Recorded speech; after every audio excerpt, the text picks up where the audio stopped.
Ben ritrovati cari telespettatori, naturalmente ben ritrovato Massimo Cestaro, segretario dello SPCGIL del Veneto, grazie di essere qui con noi. Saluto a tutti. Per ritornare su un argomento che sta tanto a cuore, no? A voi telespettatori e a tutti quanti noi, perché quando parliamo di rivalutazione delle pensioni prendo un coccolone.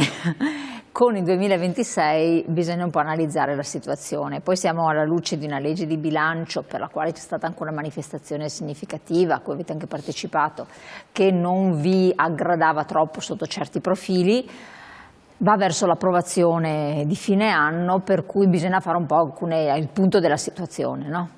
Certo, allora, tanto sì, noi abbiamo messo in campo delle iniziative a livello nazionale sul tema della legge finanziaria, la legge di bilancio, perché ci sono tante cose che non ci convincono, insomma.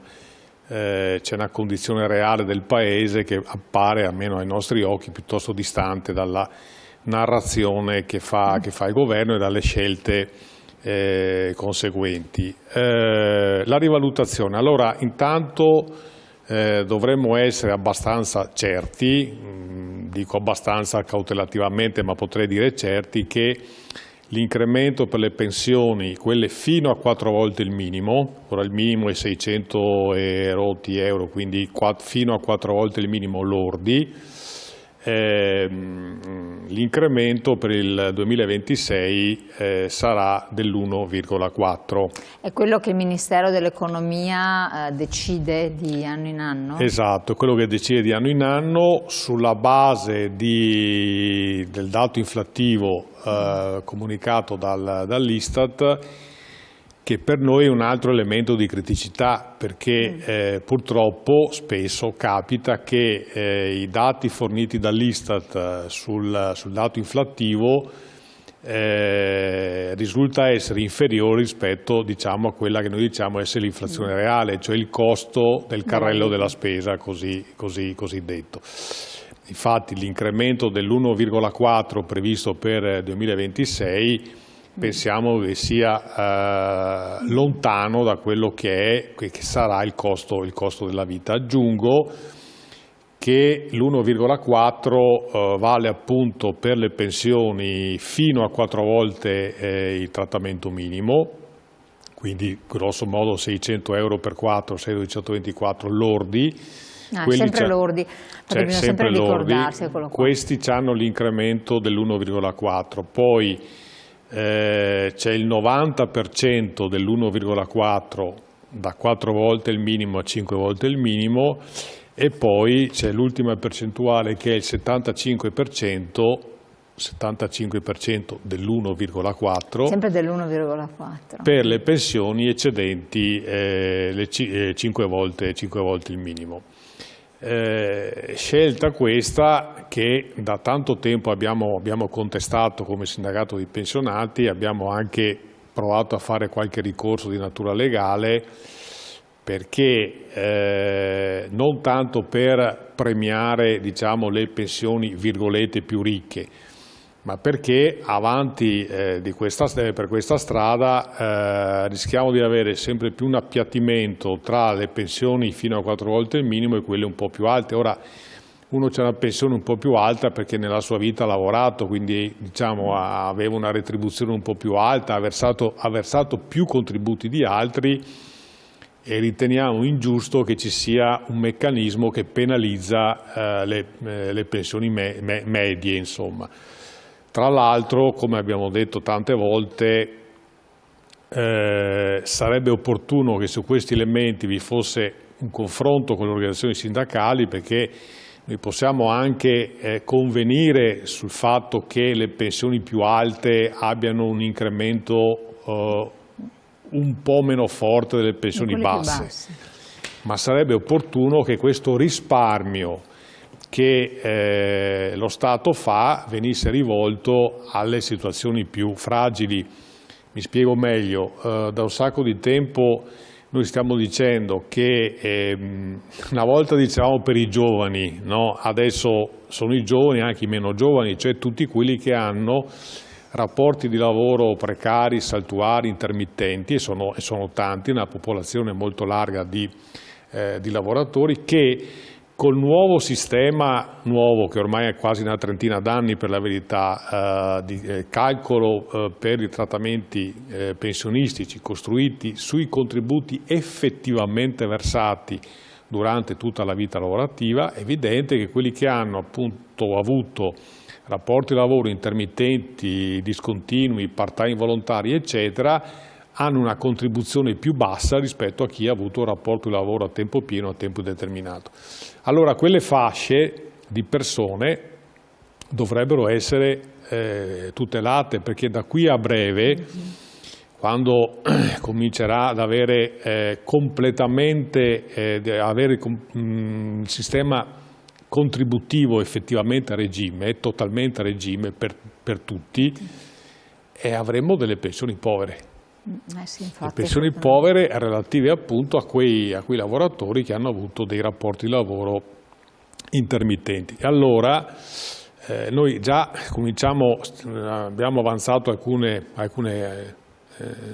proposte per sostenere quelle che saranno le pensioni del domani, che appunto rischiano di essere situazioni molto gravi. Adesso poi è venuto fuori più o meno con quell'intento che i nuovi assunti automaticamente a silenzio assenso aderiranno a questo fondo integrativo. Esatto, anche lì diciamo... Però è integrativo. Quindi sì, è integrativo. Tra l'altro noi abbiamo sostenuto, siamo stati tra i fautori diciamo delle norme di legge che hanno istituito i fondi di pensioni integrativi, proprio perché sapevamo che i meccanismi di calcolo che sarebbero stati messi in campo dalla legge Dini in avanti avrebbero visto un sistema previdenziale costruito sui contributi effettivamente versati, e quindi già allora con le flessibilità dei rapporti, la cosiddetta flessibilità dei rapporti di lavoro, che poi in molti casi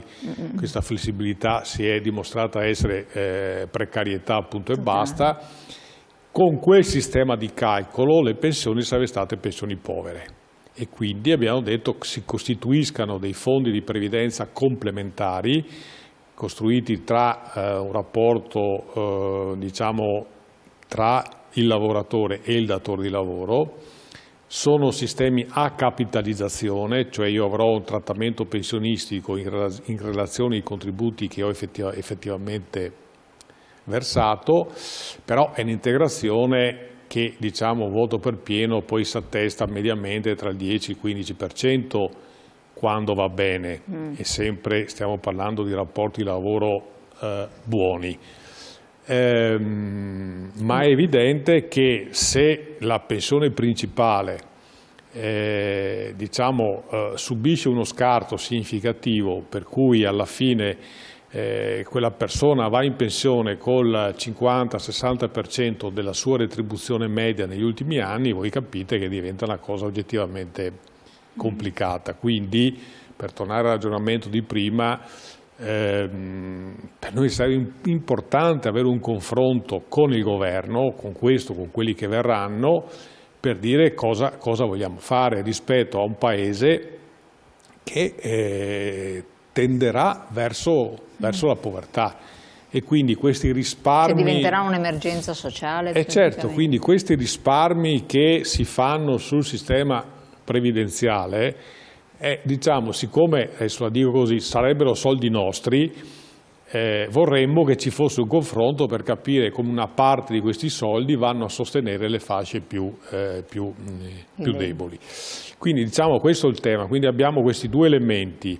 Da un lato questo 1,4 che secondo il nostro punto di vista, anche qualche calcolo facciamo, sarà distante da quella che sarà il costo della vita reale, e poi questa riduzione di questa misera percentuale ridotta ulteriormente per le pensioni diciamo medie, è l'ennesima storia per cui noi ci troviamo diciamo di fronte al dato di fatto senza aver avuto mai nessuna possibilità di confronto e di discussione su questo aspetto.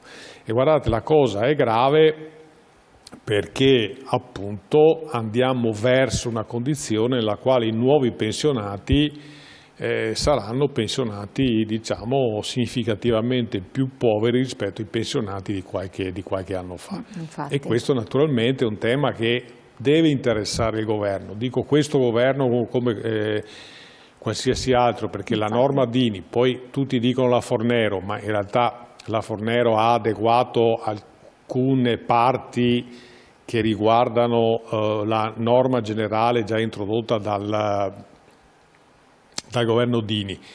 Quindi diciamo siamo a 30 anni da quella riforma e quindi a 30 anni da quella riforma forse qualche ragionamento andrebbe fatto. Aggiungo che siccome alcuni esponenti di questo governo diciamo avevano sparato ad alzo zero contro la Fornero, dicendo che la Fornero sarebbe stata cancellata, eccetera, stiamo verificando che le scelte di questo governo stanno peggiorando le norme della